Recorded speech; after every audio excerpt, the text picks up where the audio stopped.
नमस्कार विद्यार्थी मित्रांनो. आपली जी अभ्यासपत्रिका 12 आहे काव्यशास्त्र किंवा आत्ताचा आपला साहित्य विचार हा पेपर. तर साहित्य विचारामध्ये आपण चर्चा करत होतो शब्दशक्तीवरती. त्यातली जी शब्दाची तिसरी शक्ती आहे ती म्हणजे व्यंजना. या शक्तीवरती आपण चर्चा करत होतो. तर त्यात व्यंजनेचं स्वरूपाविषयी आपण आतापर्यंत माहिती घेतली. आता व्यंजना शक्तीचे जे प्रकार आहेत त्या संदर्भामध्ये माहिती घेऊया. तर व्यंजना ही शब्दशक्ती काय करते? व्यंग्यार्थ किंवा ध्वन्यार्थ प्रकट करते. आणि हे जे ध्वनीत अर्थ देणारे जे शब्द आहेत त्यांना आपण काय म्हणतो? व्यंजक शब्द. त्यामुळं व्यंग्यार्थ, ध्वन्यार्थ किंवा सूचितार्थ या हे सगळे समानार्थी शब्द व्यंजनेत वापरलेले दिसतात. व्यंजना शक्ती जी आहे ती दोन प्रकारची आहे. एक जो तिचा प्रकार पडतो ती शाब्दी व्यंजना आणि दुसरा जो प्रकार पडतो त्याला अर्थी व्यंजना म्हणतात. पुन्हा या शाब्दीचे अभिधामूलक व्यंजना आणि लक्षणामूलक व्यंजना असे प्रकार पडतात. आणि अर्थी व्यंजनेचे वस्तुध्वनी, अलंकार ध्वनी आणि रसध्वनी असे प्रकार पडताना दिसतात. तर त्यातली पहिली जी शक्ती आहे त्या संदर्भात आपण चर्चा करूया.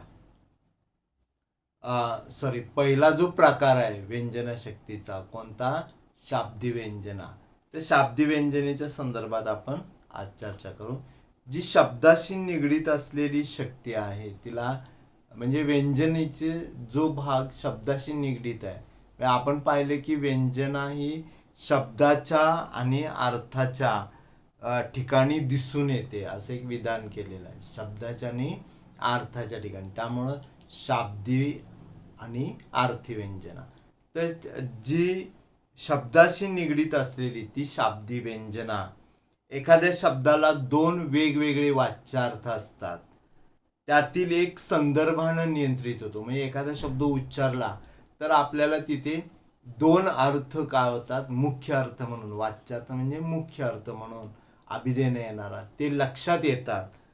तर त्यातला एक अर्थ संदर्भानं नियंत्रित होतो आणि दुसरा ध्वनी रूपानं व्यक्त होतो. दुसरा ध्वनी रूपानं म्हणजे सूचित होतो, तो आपल्या मनात यायला लागतो.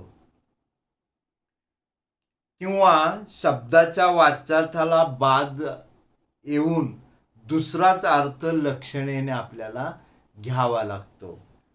तेव्हा मूळ शब्दावरच तो अर्थ काय असतो? आधारित असतो. म्हणून तिला काय म्हणायचं? शाब्दी व्यंजना. आणि जी अर्थाशी निगडीत असते ती काय होणार? अर्थातच अर्थी व्यंजना. तर एक गोष्ट लक्षात इथं घेता यायला पाहिजे की शाब्दी आणि अर्थी हे काही दोन्ही वेगवेगळं नाहीत. शाब्दी व्यंजनेच्या ठिकाणीच अर्थी व्यंजना पण असू शकते हे लक्षात घ्या. तसेच अर्थी व्यंजनेच्या ठिकाणी शाब्दी व्यंजना असू शकते. कारण काव्यात हे लक्षात ठेवा, कारण काव्यात नुसता शब्द किंवा नसता अर्थ यांना महत्व नसतं. दोन्ही एकत्र. म्हणून आपण शब्दार्थौ सहितो काव्यम अशी काव्याची व्याख्या केली. शब्द आणि अर्थ यांचं सहितत्व म्हणजेच काव्य. त्यामुळं शाब्दी व्यंजना म्हणजे केवळ शब्दाशी निगडीत आहे, अर्थी व्यंजना म्हणजे अर्थाशी निगडीत असं नाही. दोन्ही वेगवेगळ्या नाही, तर दोन्ही एकत्र येऊ शकतात. म्हणून कारण त्याचं तर काव्यात नुसता शब्द किंवा अर्थ याला महत्व असत नाही. शब्द आणि अर्थ हे एकरूपच असतात. मग अशी आपल्याला विभागणी दिसते तर जेथे शब्दापेक्षा अर्थाला प्राधान्य असते तिथं अर्थी व्यंजना होईल. आता हे प्रकार का पडले? तर जिथं शब्दाला अधिक प्राधान्य मिळेल ती शाब्दी व्यंजना आणि जिथं शब्दापेक्षा अर्थाला अधिक प्राधान्य मिळेल ती अर्थी व्यंजना. म्हणून शाब्दिक व्यंजनेचे आता हे जे अर्थ येत असतात ते अभिधा आणि लक्षणेने पहिल्यांदा येत असतात. म्हणजे वाच्यार्थ कळाल्याशिवाय पुढचा आपण दुसरा अर्थ घेत नाही. म्हणून शाब्दिक व्यंजनेचे अभिधामूलक व्यंजना आणि लक्षणामूलक व्यंजना असे दोन उपप्रकार इथे पडताना दिसतात. तर अभिधामूलक जी व्यंजना आहे, आता आपण आपल्या लक्षात आलं की व्यंजनेचे मुख्य दोन प्रकार, शाब्दिक व्यंजना आणि अर्थी व्यंजना. आता या दोन प्रकारांचे पुन्हा आपल्याला जे उपप्रकार आहेत ते स्वतंत्रपणे बघायचे आहेत. तर त्याच्यात पहिली जी आता आपण शाब्दिक व्यंजनेचं स्वरूप काय, जी शब्दावरती म्हणजे आधारित असते किंवा जिथं शब्दाला अधिक प्राधान्य असतं किंवा शब्दाशी निगडीत असलेली शक्ती व्यंजना ती शाब्दिक व्यंजना असं आपण म्हणतो. तर आता ह्या शाब्दिक व्यंजनेचे दोन पुन्हा उपप्रकार पडतात. एक अभिधामूलक व्यंजना आणि दुसरा लक्षणामूलक व्यंजना. तर त्यातला अभिधामूलक व्यंजना जे आहे त्या प्रकाराकडे आपण वळूया. तर अभिधेमध्ये काय होतं, आपण पाहिले की अभिधेनं कळणारा जो अर्थ असतो तोच काय असतो, वाच्यार्थ किंवा मुख्य अर्थ. म्हणजे एखादा शब्द उच्चारल्यानंतर पहिला अर्थ कळतो. पण तिथेच व्यंजनेमध्ये अर्थ प्रक्रिया थांबत नाही. तर तो अर्थ कळल्यानंतर अर्थाचे आणखी वेगवेगळे संदर्भानं वलय आपल्या मनात निर्माण होतात. म्हणजे संदर्भानं एका त्या शब्दाचे आणखी वेगळे वेगळे अर्थ आपल्या मनात येऊ शकतात. तर ती जी अभिधामूलक व्यंजन आहे तिच्या स्वरूपावरती आपण चर्चा करू. हा शाब्दिक व्यंजनेचा पहिला प्रकार कोणता, अभिधामूलक व्यंजना. भाषेमध्ये अनेक शब्द असे असतात की त्यांना एकापेक्षा अधिक मुख्यार्थ प्राप्त झालेले असतात. हे अर्थ अभिधेने किंवा संकेताने प्राप्त होतात. या शब्दाचा प्रत्येक अर्थ हा आपापल्या परीने वाच्यार्थ असतो. म्हणजे कुठलाही शब्द उच्चारल्यानंतर पहिला अर्थ आपल्याला लक्षात येतो, तो वाच्यार्थच असतो. पण हे वाच्यार्थ जे आहे ते एकापेक्षा अधिक असू शकतात एखाद्या शब्दाला. तर उदाहरणार्थ बघा, कर हा शब्द आहे. तर कर म्हणजे काय, तर आपल्याला माहित असतो तो कुठला, जकात कर. पण याशिवाय सूर्याचा जो किरण आहे, सूर्यकिरण आहे, त्याला आपण त्या किरणाला कर म्हणतो. आपला जो हात आहे त्याला आपण कर म्हणतो. तर असे एकच शब्द बघा, कर म्हटला तर त्याचे मुख्य अर्थ सोडून आणखी अर्थ आपल्या समोर येतात. म्हणजे ते पण मुख्य अर्थच आहेत. कर म्हटल्यानंतर दिव्यत्वाचे, आता एक बाबा बोरकरांची कविता, दिव्यत्वाची जेथ प्रचिती तेथे कर माझे जुळती. आता तेथे कर माझे जुळती म्हणताना इथे कर या शब्दाचा आपल्याला काय अर्थ घ्यावा लागतो, हात. म्हणजे आपले हात आपोआपच या ठिकाणी जोडले जातात. तर हे असे अर्थाचे संदर्भ साहित्यामध्ये आपल्याला किंवा आपल्या काव्याच्या प्रांतामध्ये दिसतात. त्यानंतर तीर हा शब्द. आता तीर म्हटल्यानंतर आपल्या मनात येतो बाण. पण बाण हा शब्द बरोबरच नदी तीर, म्हणजे तिथं तीर शब्दाचा अर्थ काय आला, नदी काठ असं झालं. किंवा मुका याचा अर्थ वाचा नसलेला, जो बोलू शकत नाही त्याला आपण मुका म्हणतो. आणि दुसरा अर्थ त्यानंतरचा एक अर्थ आपल्या मनात येतो, मुका म्हणजे चुंबन या अर्थानं. तर हे जे आपल्याला अर्थ येतात ते एखाद्या शब्दावरती असतं. म्हणजे शब्दच आहे पण तिथं तो वेगवेगळा अर्थ येत असतो. म्हणून एखाद्या शब्दावर ही जी व्यंजना अवलंबून असते ती शाब्दी व्यंजना. आणि हे अर्थ जे आहेत म्हणजे या इथे काय झालं, एकाच शब्दाला दोन अर्थ दिसले. काय आलं आपल्याला, एका शब्दाला दोन अर्थ दिसले.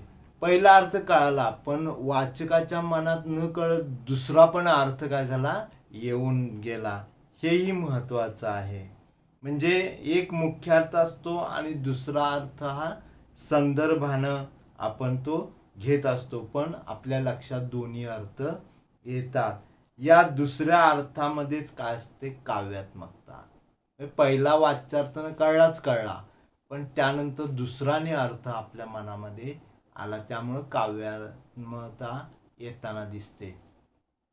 आपल्या मराठी चित्रपटामध्ये सुद्धा काही विनोदी चित्रपट आले, काही विनोदी कला, तर त्यांच्याकडून जे शाब्दिक कोट्या होतात त्या सगळ्या कोट्या ह्याचं उदाहरण म्हणून आपल्याला म्हणता येईल. तर इथे आपल्या नाटकातनं पण विशेषतः राम गणेश गडकर यांची जी नाटकं आहेत त्यात एक त्यांचं भावबंधन नाटक, त्यामध्ये एक जे पात्र आहे ते म्हणतं की मी मुक्याचं व्रत सोडणार नाही. आता मी मुक्याचं व्रत सोडणार नाही म्हणजे पहिला अर्थ काय कळाला, मी मौन व्रत सोडणार नाही. तर दुसरा अर्थ म्हणजे त्या अप्रस्तुत आहे तरी सुद्धा चुंबन व्रत असा होऊ शकतो, तोही डोकावतो. तर हे जे आहे ते ध्वनीत अर्थ असतात आणि त्यामुळं गमतीदार गोष्टी होतात, कोट्या होतात, विनोद होतो आणि त्याचबरोबर तिथे एक प्रकारची रमणीयता म्हणजे काव्यात्मकता येते. हाच व्यंजना व्यापार होय. आणि त्यामुळं नाटक चित्रपटांमध्ये आपल्याला किंवा आपलं जे साहित्य आहे काव्यामध्ये ही शक्तीचा वापर जो आहे तो अधिक होताना दिसतो. आपण पाहत होतो की अभिधामूलक व्यंजनेमध्ये एक वाच्यार्थ आपल्याला कळतोच, पण त्याचबरोबर आणखी अर्थ आपण घेत असतो. तर हे जे अर्थ आपण लक्षात घेतो तर ते घेत असताना त्याच्यामध्ये काही संबंध येतात. तर हे संबंध कुठले, तर संयोग वियोग, साहचर्य आणि विरोध, सामर्थ्य, लिंग वचन, देशकाल या संदर्भाने ते अर्थ काय होतात, म्हणजे एक आपण पाहिला की एक अर्थ हा संदर्भानं निश्चित होत असतो. तर हा जो संदर्भानं अर्थ निश्चित होतो तो कसा होतो, ते कोणते संदर्भ, म्हणजे पहिला झाला तो वाच्यार्थ, पण दुसरा झाला तो संदर्भानं.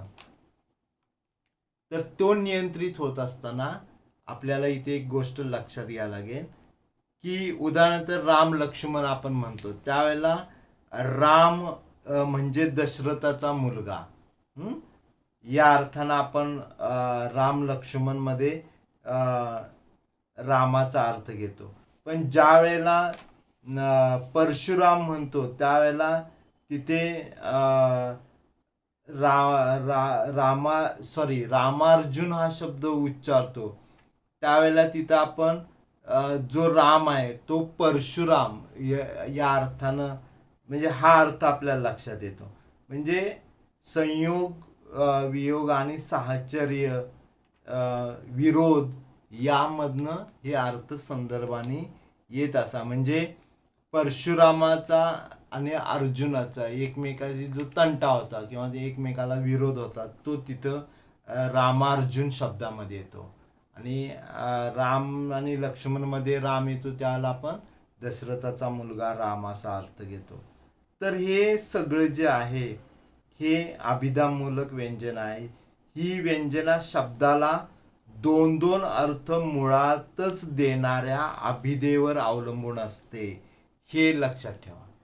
म्हणजे शाब्दी व्यंजना ही शब्दाला दोन दोन अर्थ मुळातच देणाऱ्या, म्हणजे आता आपल्याकडे एक श्लेष अलंकाराचं उदाहरण आहे की एका श्लेष म्हणजे एखाद्या शब्दाला असलेली अर्थाची मिठी, म्हणजे ते दोन अर्थ तिथे एका शब्दाला चिकटलेले आपल्याला दिसतात.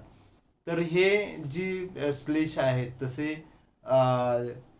आपल्याला यामध्ये पाहता येतात. तर श्लेष अलंकार आणि अभिधामूलक व्यंजना यांच्याकडे आपल्याला जवळचा संबंध सांगता येईल की श्लेष म्हणजे अर्थाची मिठी. शंकरा पूजले मी सुमनाने.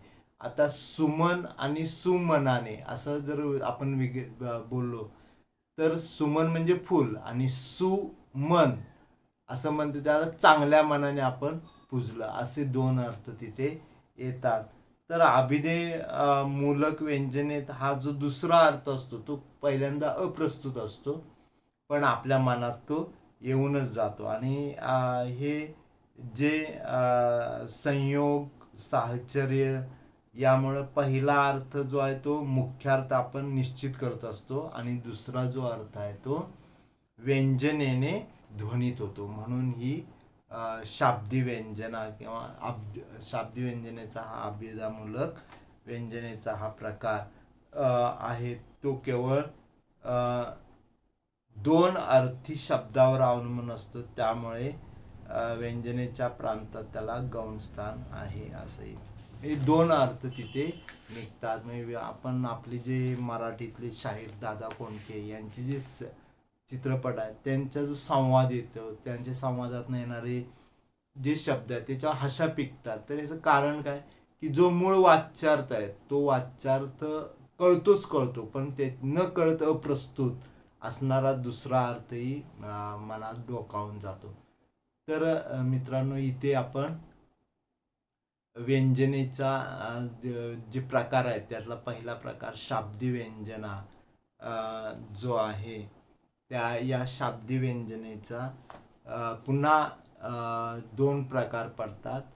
एक अभिधामूलक व्यंजना आणि दुसरा लक्षणामूलक व्यंजना. तर त्यातल्या अभिधामूलक व्यंजनेचा विचार आपण इथे केला, तर इथेच आपण थांबूया. पुढच्या भागामध्ये लक्षणामूलक व्यंजनेवरती चर्चा करू.